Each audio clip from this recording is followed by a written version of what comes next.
महाभारत में भगवान कृष्ण ने सिर्फ अर्जुन का ही विषाद खत्म नहीं किया, कर्ण को भी बहुत बड़ी सीख दी। महाभारत में कर्ण भी भगवान कृष्ण को अपनी व्यथा सुना रहे हैं कि मेरी मां ने मुझे जन्म देते ही त्याग दिया, आचार्य द्रोण ने मुझे शिक्षा देने से मना कर दिया क्योंकि उनकी नजर में मैं क्षत्रिय नहीं था। द्रौपदी के स्वयंवर में मुझे अपमानित किया गया कि मैं राज परिवार का हिस्सा नहीं हूं। मुझे पूरे जीवन अपमान का घूंट पीना पड़ा। कर्ण पूछते हैं, केशव मेरा क्या अपराध था? भगवान कृष्ण जो कर्ण को जवाब देते हैं, मुझे ऐसा लगता है कि यह जवाब 1000 करोड़ टीचिंग के बराबर है।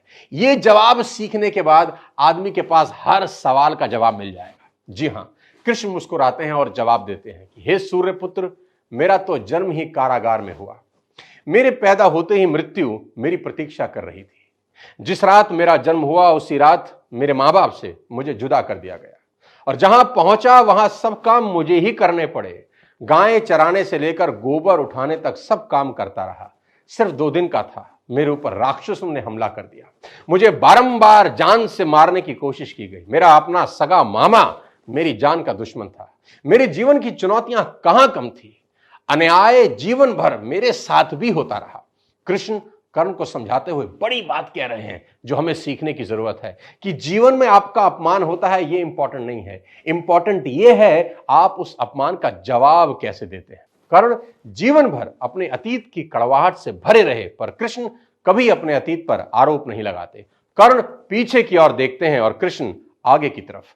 कुदरत ने दोनों के साथ अन्याय किया, पर कर्ण यह न्याय कभी भूल नहीं पाए और कृष्ण को यह न्याय कभी याद नहीं आया।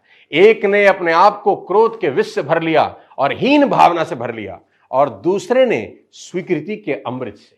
दोनों में अगर कोई अंतर था तो वो एक्सेप्टेंस का था। कृष्ण ने हंसकर अपनी नियति स्वीकार कर ली और कर्ण कभी अपनी नियति स्वीकार नहीं कर सके और परिणाम में कर्ण अधर्म के पक्ष में लड़ते हुए अकाल मृत्यु को प्राप्त हुए। परिस्थितियों का चक्र चलता रहेगा। कई बार लगता है कि भाग्य ने धोखा दे दिया।